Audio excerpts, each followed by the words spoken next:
I don't know, is this made right?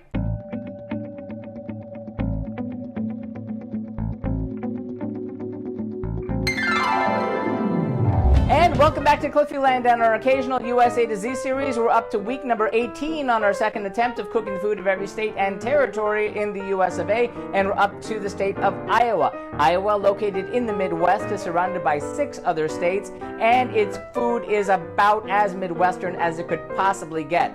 Iowa is the main producer of pork in the country, and there is a Iowa cut of pork chop which is popular throughout the country. And another thing is corn. Corn everywhere. So naturally corn has to be on the menu, but in trying to find a dish for Iowa, we are presented with a lot of different options, but we settled on one, and that is the loose meat sandwich, which we'll also be serving with grilled corn on the side. Now, the loose meat sandwich is something that was invented in 1934 in a tavern in Iowa, and the Made Right chain of restaurants started to popularize it in 1936, and it has been known by various different names in different parts of the Midwest, but it is really an Iowa favorite, and we're going to try to reproduce a version of that which is made in the Made Right restaurants. I understand there's a lot of argument and discussion as to what does or doesn't or should or shouldn't necessarily go into it, but the recipe we found is the one that we're going to use, so I hope that satisfies at least some people. One thing that we know that's not going to be used in it is ketchup. I understand ketchup is sort of banned from the restaurants, and so we're not putting it on our dish, but we have to now see what goes into those 2 recipes.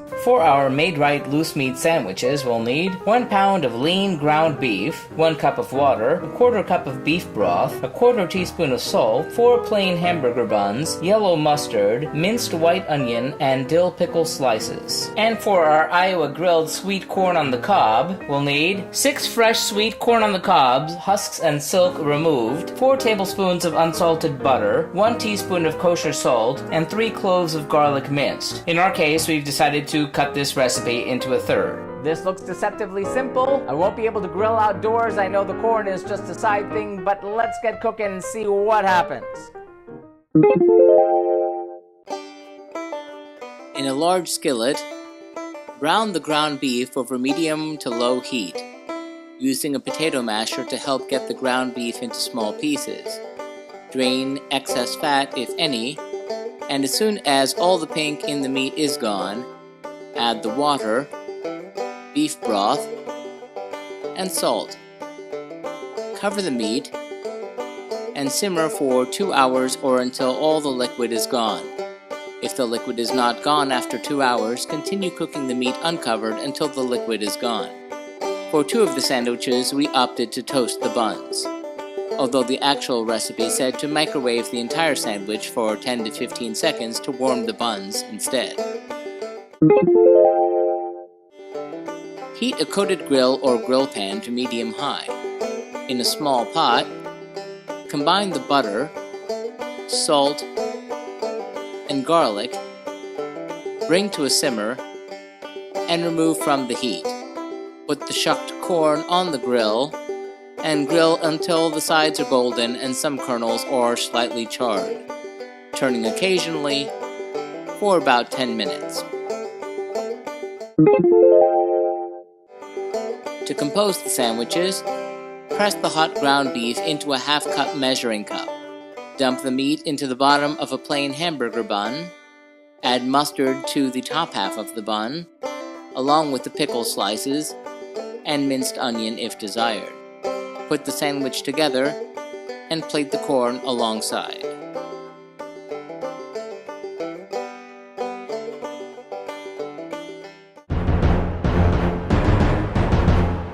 So how did that turn out? Well, I hope I satisfied my Iowa friends. I really tried hard. In terms of what happened, the corn was really delicious. It being cooked on the grill pan indoors actually managed to work okay, and the garlic and the butter gave it a really nice flavor, so yay on that. The grilled corn gets 4 out of 5 globes. In terms of the loose meat sandwich, I really wasn't sure what to expect. I was thinking something along the lines of a dry sloppy joe. Well, it actually was very tasty. The sirloin meat had a really great flavor to it, was not greasy at all, and it went really well with the mustard and pickles on top. In terms of the bun, I know with the first two I wound up toasting the buns, even though it didn't say to do that. With the second two, which you didn't see, I wound up doing it the way the recipe suggested, which is to take the sandwich and put it in the microwave for about a few seconds to warm up the buns. I actually like that one better because it gave a nice combination of the chewy bread with the meat and the mustard and pickles. So I really enjoyed that. The loose meat sandwich from Iowa gets 4 out of 5 globes. Try it at home. That does it for Iowa. Tune in next time when we hit the get right into the heart of things with the food of Kansas. See you then. And remember, if you'd like to see our streams live when they happen every Tuesday night, be sure to follow us on Periscope or Facebook Live. Like and subscribe to be advised when these videos are posted. Remember, links to the original recipes can always be found in the About section. And if you have any thoughtful feelings or helpful suggestions about the food that we're cooking, let us know in the comments. Thanks for watching and happy eating!